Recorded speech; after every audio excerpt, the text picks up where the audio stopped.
ಅಪರಾಧ ಕೃತ್ಯಗಳಲ್ಲಿ ನಿರಂತರವಾಗಿ ಭಾಗಿಯಾಗುತ್ತಿರುವ ಆರೋಪದ ಅಡಿ ರಾಷ್ಟ್ರ ರಕ್ಷಣಾ ಪಡೆ ಸಂಘಟನೆಯ ಮುಖಂಡ ಪುನೀತ್ ಕೆರೆಹಳ್ಳಿ ಅವರನ್ನ ಬಸವನಗುಡಿ ಠಾಣೆಯ ಪೊಲೀಸರು ಬುಧವಾರ ರಾತ್ರಿ ಬಂಧಿಸಿದರು.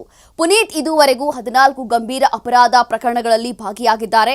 ಬಿಎನ್ಎಸ್ಎಸ್ ಸೆಕ್ಷನ್ 127ರ ಅಡಿ ಪ್ರಕರಣ ದಾಖಲಿಸಿಕೊಂಡು ಬೆಂಗಳೂರು ದಕ್ಷಿಣ ವಿಭಾಗದ ವಿಶೇಷ ಕಾರ್ಯನಿರ್ವಾಹಕ ದಂಡಾಧಿಕಾರಿ ಎದುರು ಹಾಜರುಪಡಿಸಲಾಯಿತು. ಸಾರ್ವಜನಿಕರ ಶಾಂತಿ ಹಾಗೂ ಸೌಹಾರ್ದಕ್ಕೆ ಧಕ್ಕೆ ತರೋದಿಲ್ಲ ಅನ್ನೋದಾಗಿ ಮುಚ್ಚಳಿಕೆ ಬರೆದುಕೊಡುವಂತೆ ದಂಡಾಧಿಕಾರಿಯವರು ಪುನೀತ್ಗೆ ಸೂಚನೆ ನೀಡಿದ್ರು.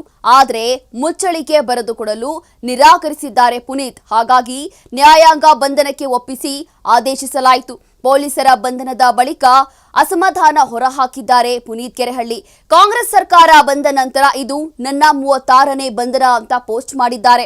ಮದ್ದೂರಿಗೆ ಹೊರಟಿದ್ದ ನನ್ನನ್ನ ಏಕಾಏಕಿ ಬಂಧಿಸಿದ್ದಾರೆ. ನನ್ನ ಬಂಧನ ಪ್ರಜಾಪ್ರಭುತ್ವಕ್ಕೆ ಮಾರಕವಾದದ್ದು.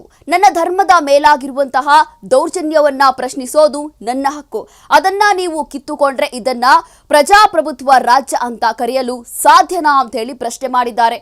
ಪೊಲೀಸರ ಬಂಧನ ವಿಡಿಯೋ ಸಮೇತ ಪೋಸ್ಟ್ ಮಾಡಿದ್ದಾರೆ ಪುನೀತ್ ಕೆರೆಹಳ್ಳಿ.